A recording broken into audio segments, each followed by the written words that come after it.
tidak ada keberhasilan tentunya tanpa kebersatuan. Oleh karena itu, kami melihat 12 partai ini, Pak Muzani, adalah simbol dari rekonsiliasi. Agar kami bisa diberikan kesempatan untuk berkontestasi, untuk memperjuangkan harapan rakyat DKI. Saya kira memang ini ada indikasi, ada unsur mau menciptakan ada calon independen.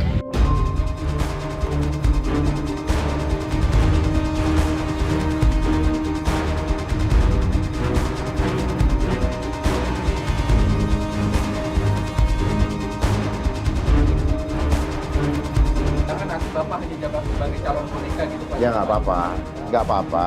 Apapun yang terjadi, sekali lagi tadi saya berpikirlah dan berimanlah bahwa segala sesuatu kehidupan kita Tuhan sudah menentukan.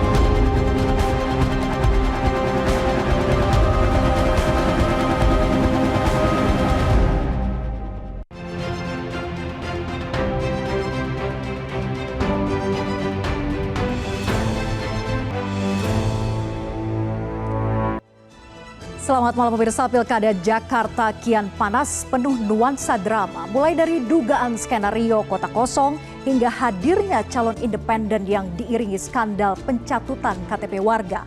Dukungan partai politik di injury time bukan tanpa kaitan. Jelas ada pihak yang diuntungkan dan pihak yang dirugikan. Satu calon banjir dukungan, di lain sisi ada yang kehilangan dukungan. Bahkan ada partai yang terancam gagal mengusung jagoan. Bersama saya Vera Bahaswan, inilah panggung demokrasi drama Pilkada Jakarta, skenario kota kosong hingga calon boneka.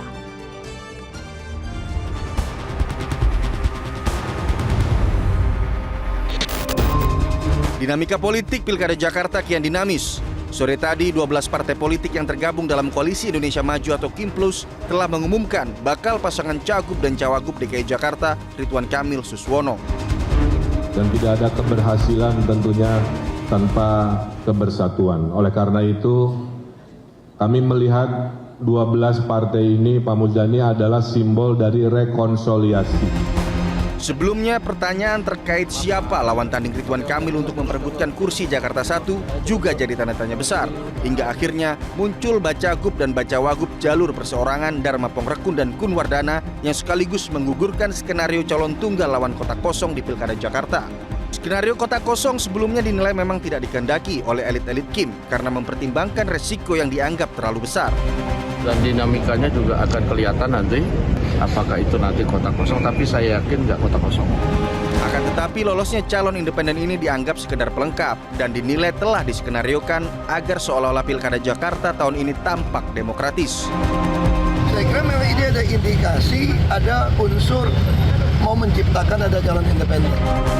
Menanggapi hal itu, pasangan Dharma Pongrekun Kun Wardana mengaku pencalonan mereka pada Pilkada Jakarta bukan bagian dari settingan untuk membatalkan pasalon tunggal atau lawan kota kosong di Pilgub Jakarta. Dan kami bukanlah by design, kami bukanlah settingan, tidak. Dan tidak ada siapapun di belakang kami. Tak hanya itu, skandal dugaan pencatutan KTP warga untuk meraup dukungan juga mengiringi kemunculan duet Dharmakun. Meski keduanya mengaku tak terlibat langsung dalam pengumpulan KTP warga Jakarta sebagai syarat dukungan. Jadi kami tidak terlibat langsung dalam pengumpulan data pendukung. Buat yang memang bukan pendukung kami akan tersaring dengan sendirinya. Di sisi lain, mantan Gubernur DKI Jakarta Anies Baswedan bakal gigit jari. Pasalnya tiket untuk maju sebagai bakal calon gubernur di Pilkada Jakarta bisa dipastikan gagal didapat usai PKB di injury time resmi memantapkan sikap untuk ikut bergabung bersama KIMPLUS mendukung Ridwan Kamil di Pilkada Jakarta.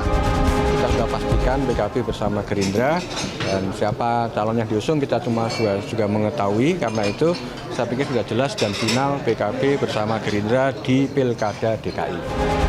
Keputusan PKB itu tak hanya mematahkan asa Anies Baswedan. Seiring dengan itu, upaya PDI Perjuangan untuk ikut dalam kontestasi pilkada juga terancam gagal total.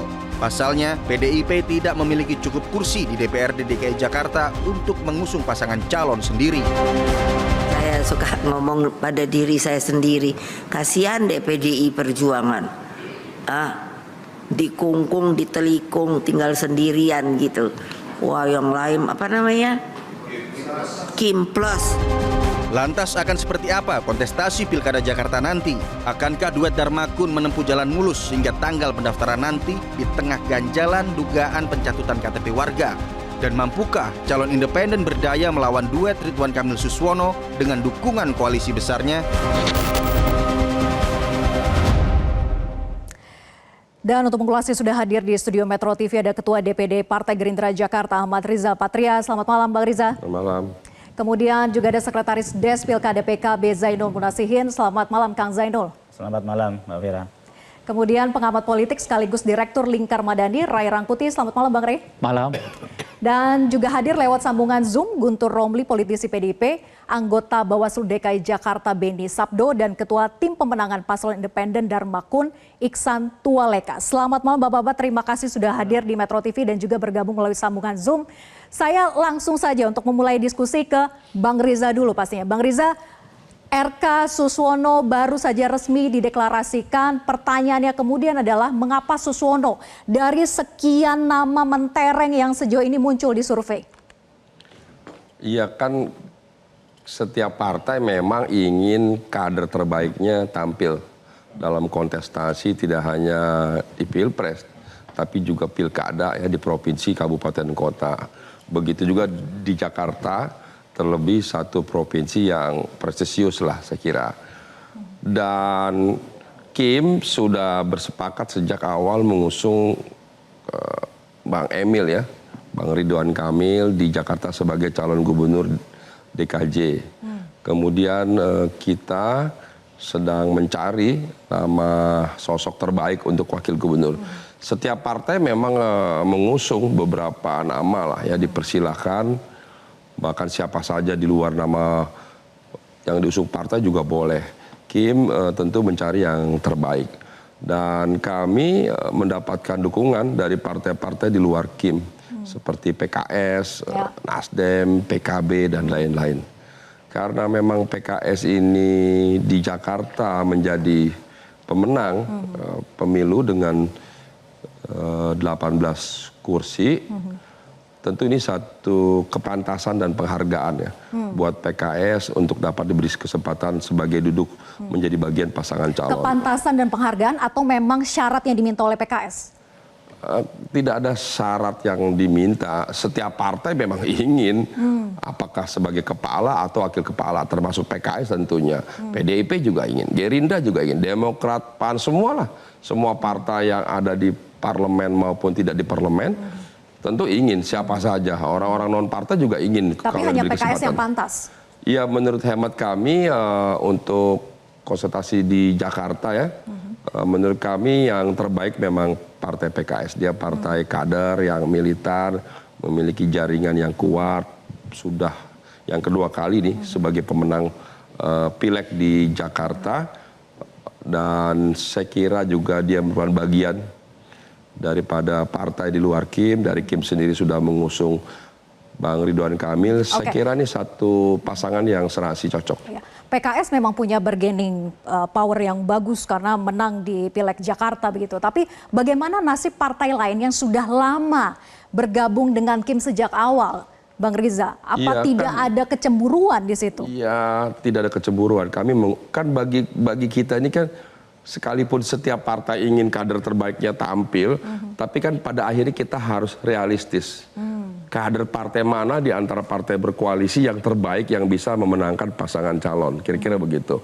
Dan kami di Kim ini kan nggak cuma di Jakarta, di beberapa tempat seperti di Jawa Timur kan kami beri kesempatan pada Mbak Hovifa dan Mas Emil Dardak umpamanya. Nah nanti kita lihat di Jawa Tengah, saya tidak ingin mendahului, tapi surveinya kan Pak Lutfi, Pak Mas Kaisang dan lain-lain di situ. Kemudian juga nanti di Banten dan di daerah-daerah lain. Saya kira di Sumut ada Mas Bobi dan sebagainya. Jadi saya kira Kim ingin menang dalam pilkada. Untuk itu kita ingin kader terbaik. Jadi tidak memaksakan ya satu Bang Riza, partai. Kim Plus ini kan sapu bersih ya, mengantongi 12 partai politik yang ada di dalamnya.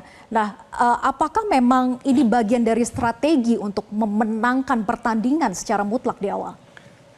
Ya kalau dibilang strategi, semua partai memang ingin menang. Ya. Tidak hanya di Jakarta, dari Aceh sampai Papua ingin menang. Berbagai cara dilakukan sejauh memang sesuai dengan peraturan perundang-undangan, itu boleh dilakukan. Jadi kadang-kadang kan begini, dalam pilkada itu kadang-kadang setiap pasangan itu kalau dia ingin menang, dia berusaha bagaimana umpamanya pasangan calon hanya 2 pasang gitu. Kadang-kadang nih konsultan-konsultan menyarankan kalau ingin menang pasangan calon A dan B ini mungkin 3 pasang calon atau 4 dan sebagainya.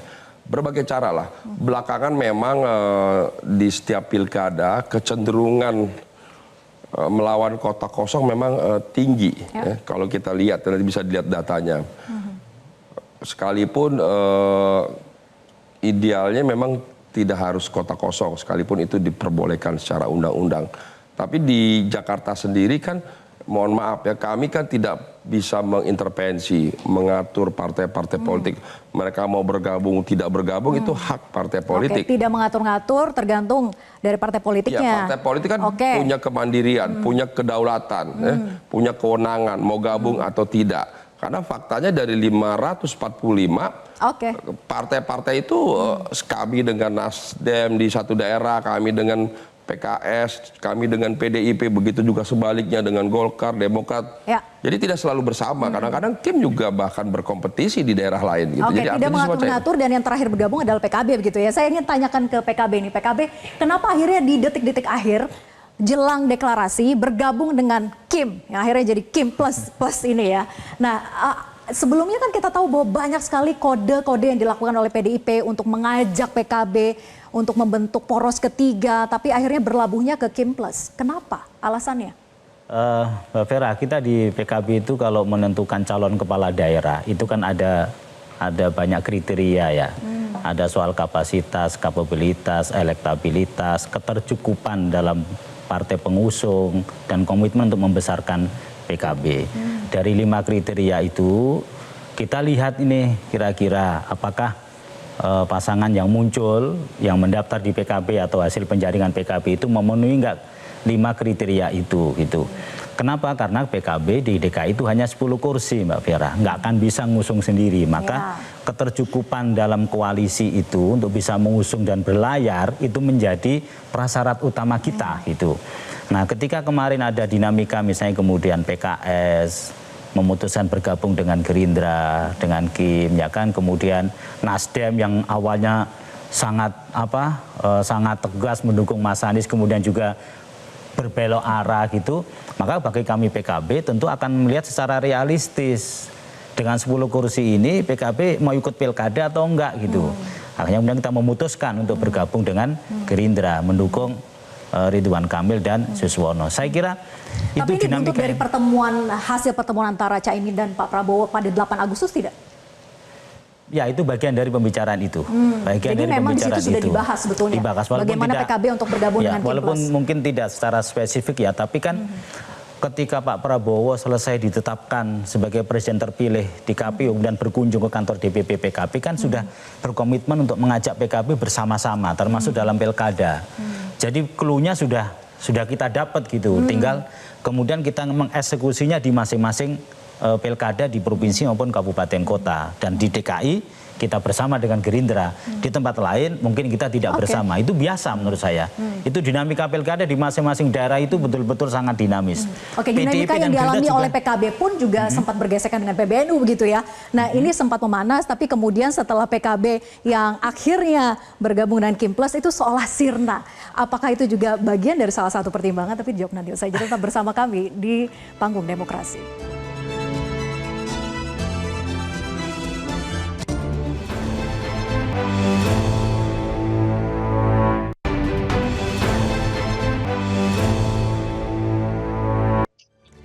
Kita lanjutkan diskusi. Jadi Kang Zainal, gesekan antara PKB dan juga PBNU seolah sirna setelah PKB ini mendukung Kim plus. Nah, apakah sebetulnya ada kaitannya antara gesekan yang sebelumnya pernah terjadi dengan PBNU dengan akhirnya PKB masuk ke Kim plus?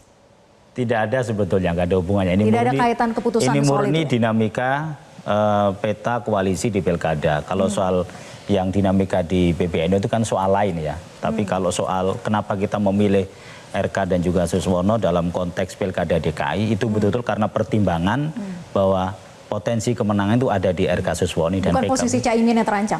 Oh bukan, nggak ada hubungannya. Insya Allah Caimin aman kok posisinya.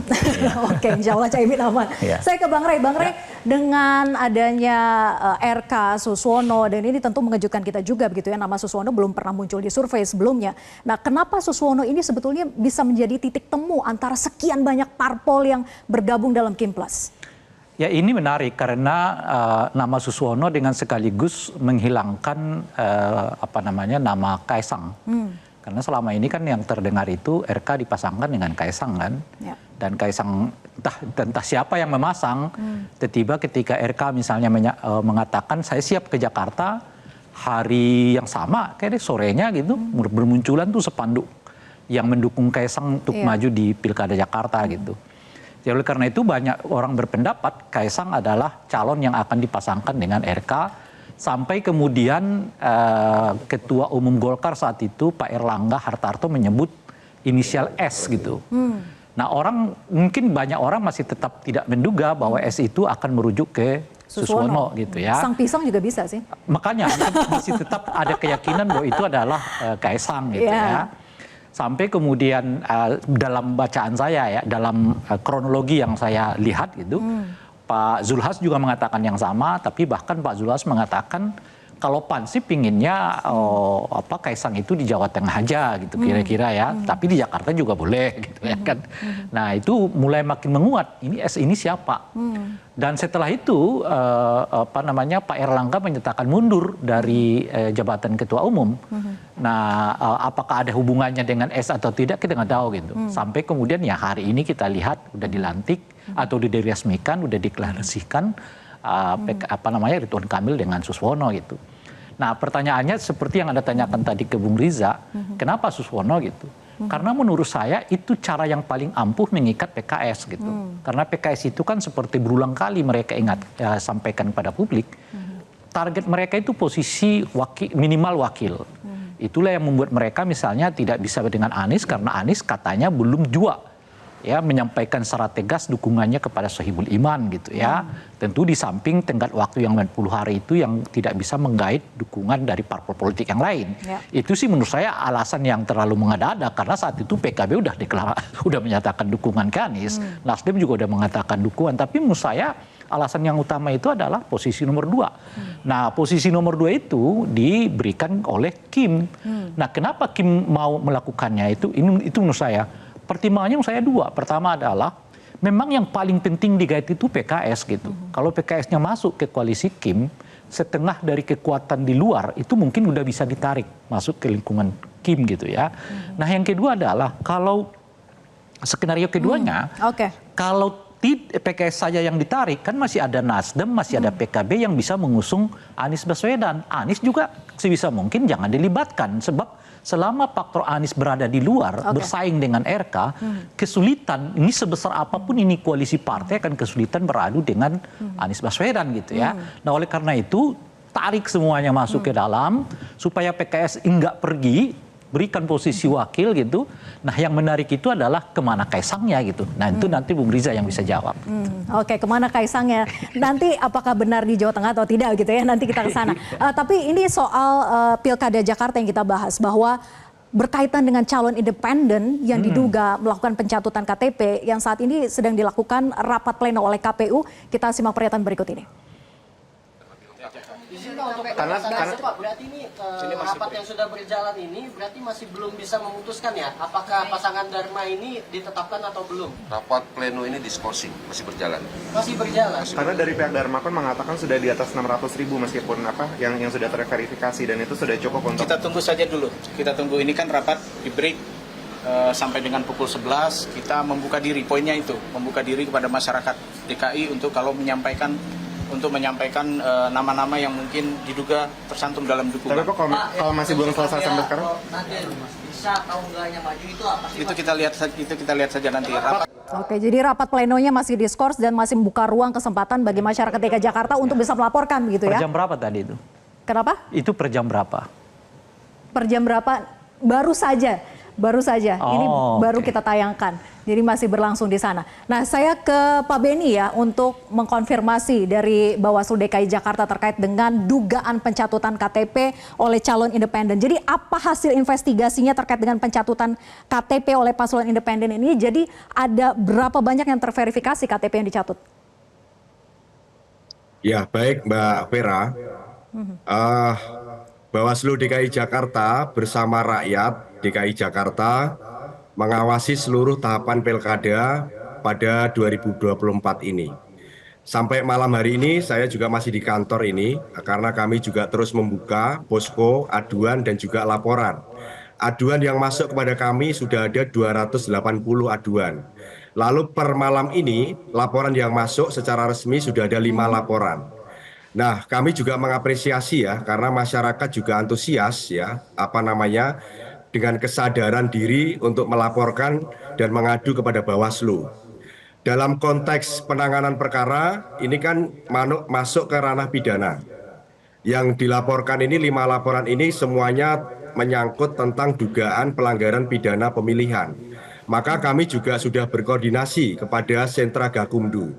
Sentra Gakumdu ini adalah pusat aktivitas penegakan hukum pidana pemilihan yang terdiri dari Bawaslu, Polda Metro Jaya dan juga Kejaksaan Tinggi DKI Jakarta. Nah, kami sedang mendalami seluruh data dan fakta yang masuk kepada kami dan juga laporan yang hari ini sudah masuk. Kami akan melakukan kajian awal untuk menentukan apakah laporan ini sudah memenuhi syarat formil dan material. Nah, nanti kalau sudah memenuhi syarat formil dan material, kami akan bahas di Sentra Gakumdu untuk menindaklanjuti secara hukum acara di Sentra Gakumdu. Pak Beni, keluhan yang muncul di aplikasi X itu kan banyak sekali Pak Beni. Mungkin dibandingkan dari yang melapor ataupun yang mengadu ke Bawaslu jauh lebih besar yang menggunakan sosial media begitu. Apakah juga secara aktif kemudian Bawaslu melakukan upaya untuk investigasi secara mandiri di luar dari aduan ya? Baik, data yang masuk ke kami ini kan data bergerak ya. Artinya data ini belum final. Dan kami juga menyampaikan ya bahwa kepada seluruh warga DKI Jakarta, silahkan kalau mau melapor ataupun mengadu kepada kami. Kami membuka posko di seluruh jajaran kami ya, dari level provinsi, kabupaten kota sampai tingkat kecamatan. Dan ini kami standby 24 jam. Kalau misalkan menyampaikan laporan atau aduan, pasti kami akan tidak lanjuti. Artinya yang proses di KPU sekarang lagi pembahasan pleno, tentu itu memang mereka punya tahapan. Tapi kami secara kewenangan Bawaslu itu bisa menerima seluruh aduan dan laporan dari masyarakat itu. Kami tidak bisa menutup mata dan telinga terhadap proses kontestasi ya pilkada di DKI Jakarta ini supaya pilkada di DKI Jakarta ini bisa berjalan sesuai dengan. Tapi poskonya sampai kapan dibukanya Pak Beni? Data terus bergerak, poskonya tetap dibuka itu sampai kapan? Karena tanggal 27 itu sudah pendaftaran sebetulnya. Ya, kami secara institusi belum ada keputusan untuk menutup itu kapan. Artinya ini masih kita buka karena ini bagian dari respon kepada publik. Dan kami mengajak seluruh masyarakat untuk terlibat, ya, berani melaporkan kepada kami supaya kami juga mempunyai data dan fakta ini supaya kita kumpulkan itu. Karena dalam menangani perkara pun kami kan juga ada waktunya, gitu ya. Artinya di dalam penanganan perkara kami ini ada 5 laporan yang masuk. Ini kan kami harus melakukan kajian awal. Nah, kajian awal ini kami punya waktu 2 hari. Nah, nanti setelah 2 hari kita akan tentukan lebih lanjut. Artinya kita bisa memanggil pihak-pihak ya, baik itu pelapor, saksi dan juga para terlapor. Oke, proses verifikasi secara faktual di lapangan itu kan sebetulnya menjadi kunci ya. Bagaimana peran Bawaslu juga untuk mengawasi apakah KPU benar-benar melakukan cek and recheck satu persatu dari rumah ke rumah, benar atau tidak si A, si B ini mendukung gitu calon independen ini. Apakah peran itu juga sudah dilakukan oleh Bawaslu dan bagaimana rekomendasi akhirnya yang disampaikan ke KPU hari ini? Kalau selama proses pengawasan, kami tentu melakukan pengawasan itu secara melekat. Tapi perlu diketahui oleh publik juga bahwa personil Bawaslu ini kan terbatas. Kami punya personil di tingkat provinsi 7 orang. Di kabupaten kota itu 5 orang, di kecamatan 3 orang, dan di kelurahan cuma 1 orang. Ini berbeda dengan KPU melakukan verifikasi faktual itu kan mereka bisa merekrut puluhan ribu orang ya. Artinya personil kami ini terbatas. Tapi dalam proses pengawasan kami, memang kami dapati itu misalkan contoh ya, orang yang misalkan Pak Cahyo Kumolo itu kan sudah meninggal. Itu masih masuk dicatut sebagai pendukung. Lalu misalkan ada staf atau pengawas kami ya di tingkat kecamatan, di tingkat kelurahan itu juga dicatut. Tapi ini sudah kami berikan saran perbaikan waktu proses di sebelum penetapan syarat dukungan minimal sebelumnya itu. Nah, kalau misalkan itu ada yang lewat, tentu kami juga mengajak masyarakat itu ya, karena kita juga tidak bisa meng-take over semuanya, karena keterbatasan personil. Ini yang perlu juga kami sampaikan kepada publik. Tapi pengawasan Bawaslu itu sudah optimal ya. Pak Benny, singkat saja. Jadi apakah bisa Bawaslu membatalkan calon independen dengan hasil pembuktian bahwa banyak terjadi pencatutan KTP? Apakah hanya melihatnya dengan pendekatan kuantitatif atau kualitatif?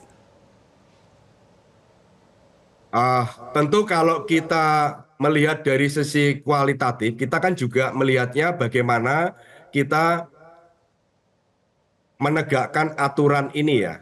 Artinya proses pencalonan ini juga harus dilakukan secara jujur dan adil. Artinya Bawaslu juga terus ya, artinya tidak akan berhenti bahwa nanti pada akhirnya kalau yang menetapkan ini kan di KPU ya.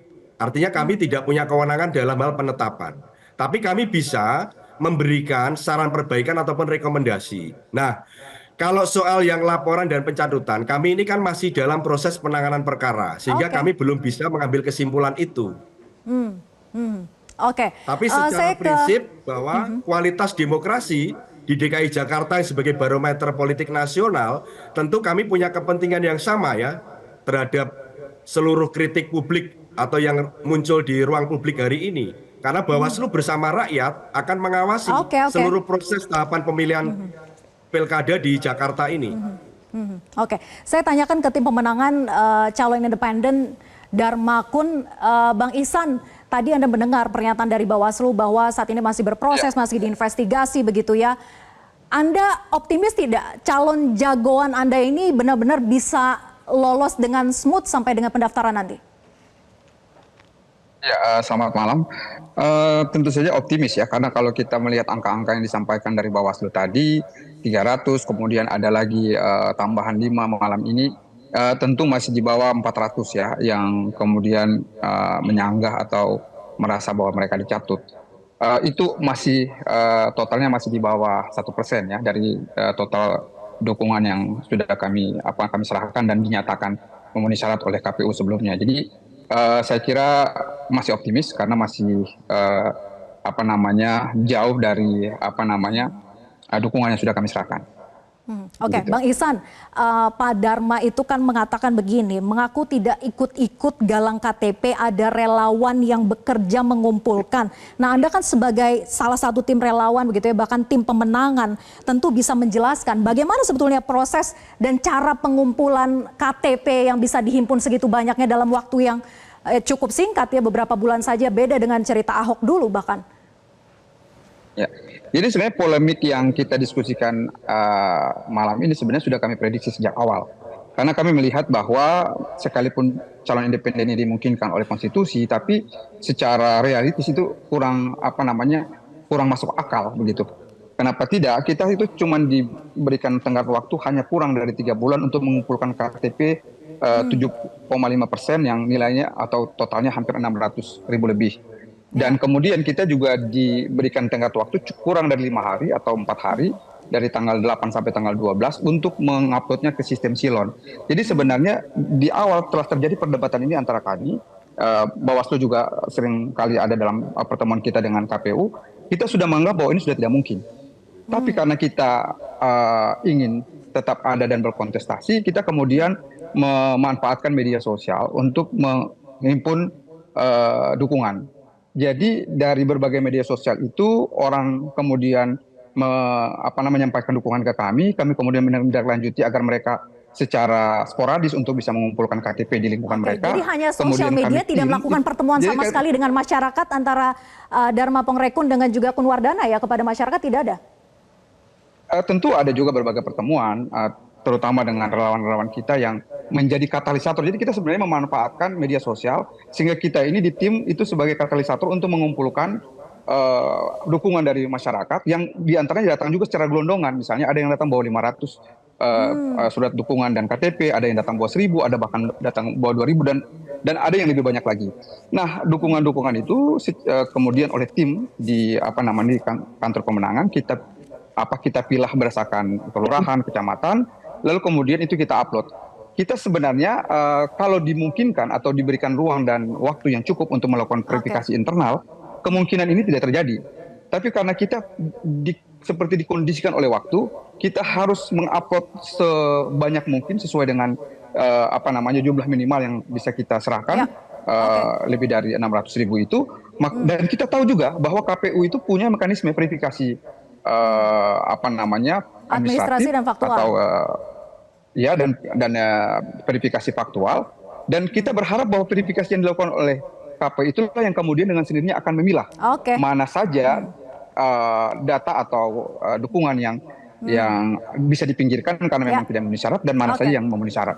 Dan faktanya kita tahu kemudian KPU sudah melakukan verifikasi administratif tadi, kemudian sudah melakukan verifikasi faktual. Dan poskonya sekarang masih dibuka, Bang Ihsan. Kita masih menunggu juga proses pleno yang berlangsung antara KPU dan juga Bawaslu. Terima kasih Pak Beni sudah bergabung bersama kami di Panggung Demokrasi dan nanti kita akan lanjutkan lagi diskusi dengan Bang Ihsan. Saya ingin ke Bang Riza nanti usai jeda untuk menanggapi. RK sempat mengatakan bahwa Dharma Pongrekun itu bukan kaleng-kaleng gitu ya. Nah, apakah memang benar bahwa calon independen ini adalah calon yang menguntungkan bagi RK atau justru mengancam? Tapi dijawab nanti usai jeda, tetap bersama kami di Panggung Demokrasi.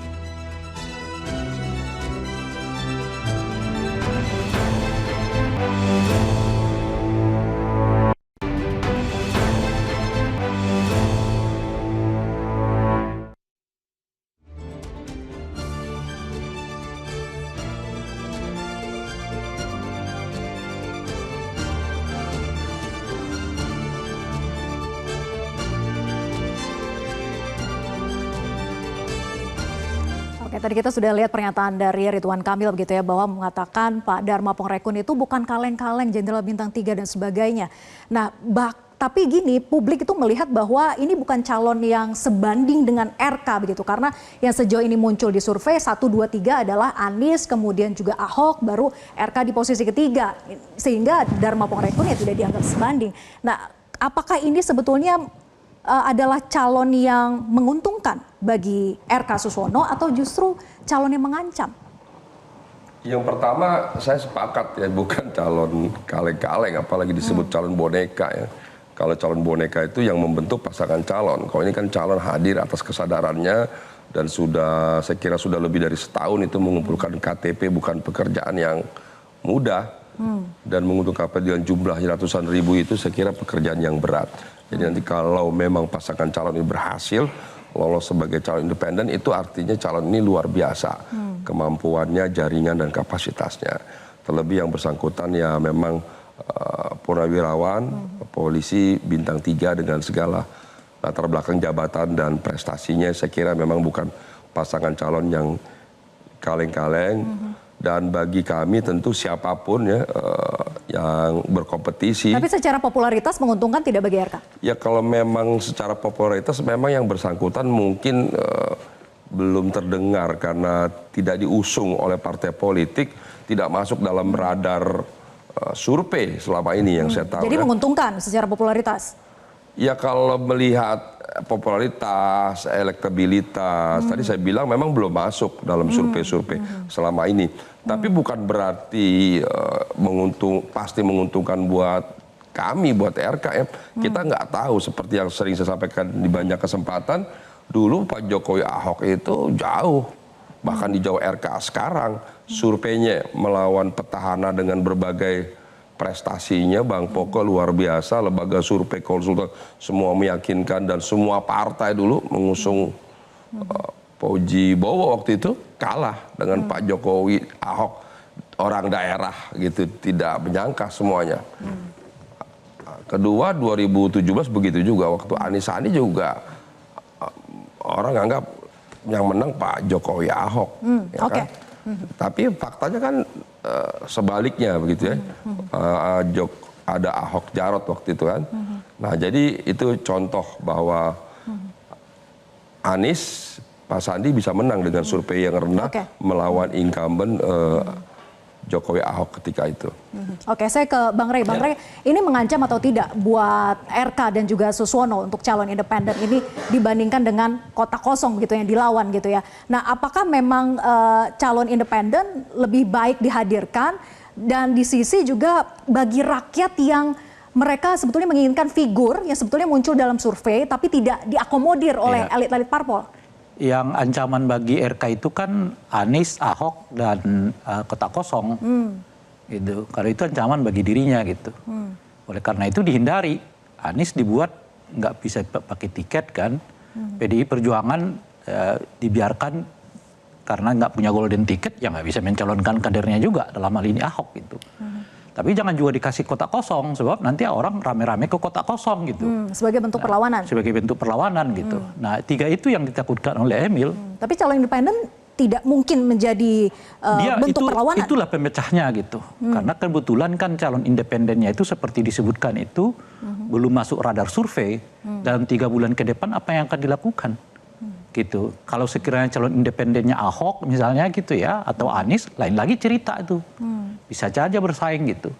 Nah, yang disebut mungkin apa namanya itu tadi, apa istilahnya, kaleng-kaleng atau apa tadi? Bukan kaleng-kaleng. Bukan. Ya dalam konteks kapasitas sih memang bukan kaleng-kaleng, tapi dalam konteks elektoral ya masih jauh di bawah. Bahkan masuk dalam 1% pun kelihatan belum ya. Kecuali setelah sekarang ini misalnya namanya mencuat, ya mungkin naik dan seterusnya. Itu bisa saja terjadi gitu. Nah, oleh karena itu saya sih sebetulnya lebih melihat pada RK-nya gitu. Kenapa gitu? Kok RK mau caranya kayak gini gitu maksud saya. Sebab dengan memborong semua partai, hanya menyisakan PDI Perjuangan dan lawan independen yang sejauh ini kita belum tahu berapa elektabilitasnya. Dia sih tidur aja udah selesai nih gitu loh. Oke. Dan Bang Rey ini kan pakai kampanye, ini kan ada 12 parpol ya yang berada dalam berada dalam Kim Plus Plus ini, dan bahkan Ibu Mega mengatakan PDIP ini ditinggal sendirian di kungkung, di telikung. Kim Plus ini itu meraup berarti 85% kursi DPRD. Jadi yang disisakan itu cuma 15 partai yang dimiliki oleh PDI Perjuangan. Jadi mereka bawa 10, berapa lah kira-kira ya. Mungkin setengah dari 85 itu udah menang tuh RK. Karena persyaratannya kan 50 plus 1 kan. Gitu. Nah makanya RK itu ya cukup tidur aja lah. Ya nggak pakai deklarasi segala, pakai tagline Jakarta Maju macam-macam dan sebagainya. Oke, kita tanyakan ke politisi PDIP ya. Ada Bang Guntur di sini. Bang Guntur, gimana melihat dari Kim Plus Plus, ada 12 partai politik di sana dan PDIP ditinggalkan sendirian, kata Bu Mega, dikungkung, ditelikung gitu ya. Gimana sebenarnya sikap PDIP sekarang nih melihat kondisi ini? Ya, sebenarnya kami melihat memang ada semacam keanehan ya dalam Pilgub Jakarta ini. Karena kalau secara teori gabungan partai-partai politik kan bisa mengusung paling tidak ada 3 pasangan calon. 4 dengan independen pun boleh. Sebenarnya itu secara teori itu cukup ya. Kalau memang kontestasi ini dibiarkan secara terbuka dan secara jujur, secara fair. Cuma kami menangkap ada tangan-tangan tersembunyi ya di Pilgub Jakarta ini yang berusaha untuk mengatur koalisi-koalisi parpol sehingga menumpuk ya dalam satu pasangan calon. Dan ini menurut kami itu ada hal yang kami pertanyakan, apa alasan sesungguhnya di balik menumpuknya partai-partai tersebut dalam pasangan calon. Apakah ada pembagian antara provinsi ini jatahnya parpol tertentu, provinsi yang itu jatahnya tertentu, atau ada jatah misalnya menteri di kabinet yang selanjutnya, atau adakah ancaman-ancaman yang ada. Nah ini kan seputar pertanyaan-pertanyaan itu kan absah muncul di Pilgub di warga Jakarta sekarang. Namun pada intinya kami PDI Perjuangan tetap ingin memperjuangkan apa yang menjadi suasana suasana kebatinan dan aspirasi masyarakat Jakarta. Kalau kita menangkap beberapa jajak pendapat, kemudian juga survei-survei, kan sebenarnya ada dua nama yang kuat, yaitu nama Anies Baswedan, kemudian ada Basuki Cahayapurnama, Ahok, dan itu yang menjadi aspirasi masyarakat. Tapi kok sekarang dua calon kuat tersebut tiba-tiba ada semacam perintangan atau ada usaha-usaha tertentu. Jadi gimana caranya kalau tadi mau mengusung Anies, kan ada juga gerakan ya untuk Anies dan juga Rano Karno. Gimana caranya mendukung kalau PDIP sendirian? Kan nggak bisa. Ya karena sebabnya adalah ketika semua tiket parpol itu diborong untuk satu pasangan, maka tentu saja kemungkinan itu tidak bisa terjadi, bisa mencalonkan alternatif yang menjadi aspirasi masyarakat Jakarta. Tapi saya kira warga Jakarta adalah warga yang cerdas, mereka bisa melihat, lihat dong, ternyata sekarang kok elit-elit partainya kok tidak mencalonkan apa yang menjadi keinginan masyarakat Jakarta. Kok ada tokoh yang lain yang tiba-tiba diusung secara bersama-sama, yang alasannya kita tidak tahu. Nah disinilah muncul ya semacam sikap kritis dari masyarakat Jakarta, sehingga muncul dengan segala hormat dengan kepada Bang Dharma, muncul semacam istilah sudah calon menyerah atau calon independen. Di titik ini apakah PDIP sudah menyerah, Bang Guntur? Sudah tidak ada lagi harapan misalnya untuk merayu salah satu parpol untuk ditarik bentuk poros ketiga, sudah tidak ada itu ya? Udah nyerah ya PDIP ya? Karena selama penutupan pendaftaran itu, maka kami lihat kemungkinan itu masih bisa terjadi. Masih bisa terjadi? Ada partai yang dirayu sekarang? Agustus masih ada. Ada partai yang dirayu? Kami terus melakukan komunikasi, Mbak. Kami melakukan terus komunikasi dengan partai-partai yang bisa kami ajak kerjasama untuk mengusung apa yang menjadi harapan warga Jakarta. Ya kalau tadi kita kan udah lihat, deklarasi tuh, Anies punya warisan di sini, Ahok katanya juga udah punya solid, warisan Bang di sini. Guntur. Siapa partainya yang lagi dirayu? Ya, apapun partainya ya yang memang punya tertarik dengan komunikasi kami ya, kita akan ajak, karena segala kemungkinan masih bisa terjadi ya, bisa Nasdem, bisa PKB, bisa partai yang lain ya, mau kita ajak ya. Cuma ya kami kalau mintanya ke kami menteri di kabinet tentu saja kami tidak punya, tapi kalau mintanya ingin sama-sama mengabdi melayani warga Jakarta, ayo kita bersama-sama, itu yang bisa kami sampaikan. Oke, nanti saya tanya ke Bang Rem, apakah masih ada waktu untuk PDIP bisa bentuk poros ketiga? Tapi usai jeda tetap bersama kami di Panggung Demokrasi.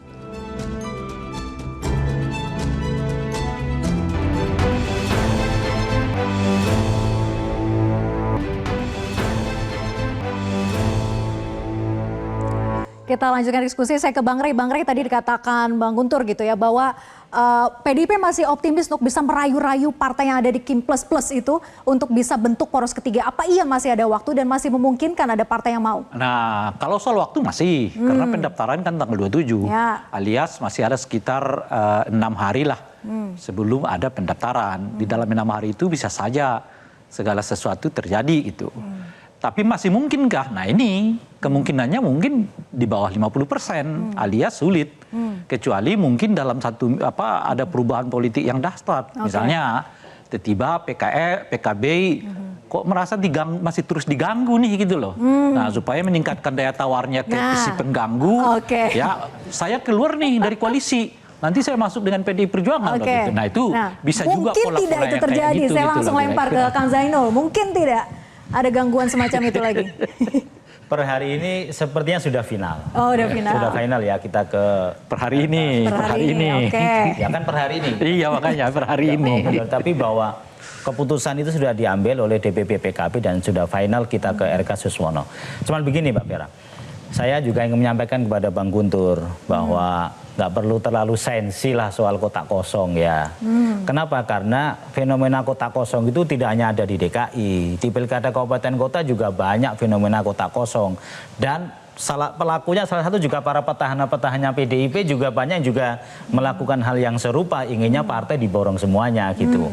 Jadi menurut saya kotak kosong itu adalah bagian dari konsekuensi ketika misalnya dalam pilkada itu penentu untuk berlayar itu adalah partai politik. Padahal kita juga ada independen kan. Bagi mereka yang tidak ingin ada kotak kosong sudah disiapkan jalur independen. Itulah jalur untuk mereka yang tidak puas dengan apa yang diusung oleh partai politik. Jadi saya kira sah-sah saja, wajar-wajar saja gitu. Bang Riza, tadi dikatakan bahwa masih ada keinginan untuk merayu-rayu partai yang ada di Kim Plus Plus. Jadi mungkin nggak itu terjadi? Apakah ini memang sudah diikat erat-erat, Kim Plus Plus tidak akan renggang sama sekali, tidak ada yang keluar? Iya, silakan ya partai-partai lain ingin membangun satu koalisi baru, itu sah saja ya. Waktunya memang ada. Kan tinggal PDIP sendirian ya? Ya, tinggal PDIP sendiri mau mencoba mencari teman. Saya kira nggak bisa kita larang, itu halal dan sah. Namun demikian kami meyakini bahwa Kim dengan Kim Plus ini sudah solid. Apalagi tadi kami sudah mendeklarasikan ada 12 partai politik di Dewan dan di luar Dewan. Kemudian juga semakin solid, semakin yakin, dan insya Allah nanti pada waktunya tanggal 27 November kita akan memenangkan pilkada di Jakarta. Solid dan yakin. Singkat saja sedikit, Bang Rey, bagaimana ke depannya? Apakah perlu diatur? Tadi dikatakan bahwa di daerah pun sebetulnya terjadi lawan kotak kosong yang namanya koalisi gemuk. Perlukah nanti diatur sebetulnya bahwa partai politik mengusung itu bergabung dalam suatu koalisi tidak boleh terlalu banyak atau dibatasi jumlahnya?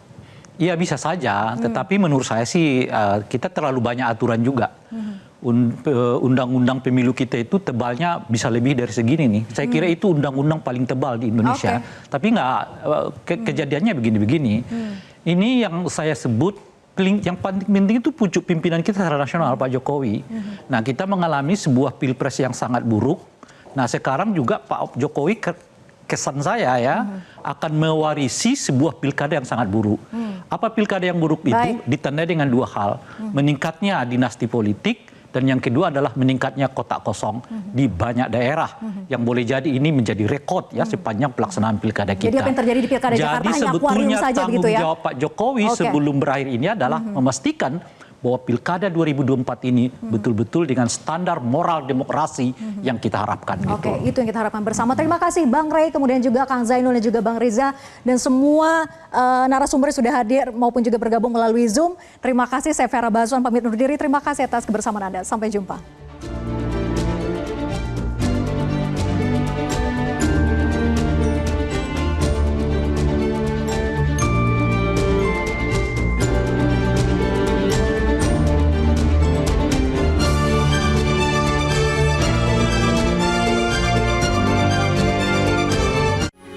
Metro TV. Jelajahi cara baru mendapatkan informasi. Download Metro TV Extend sekarang.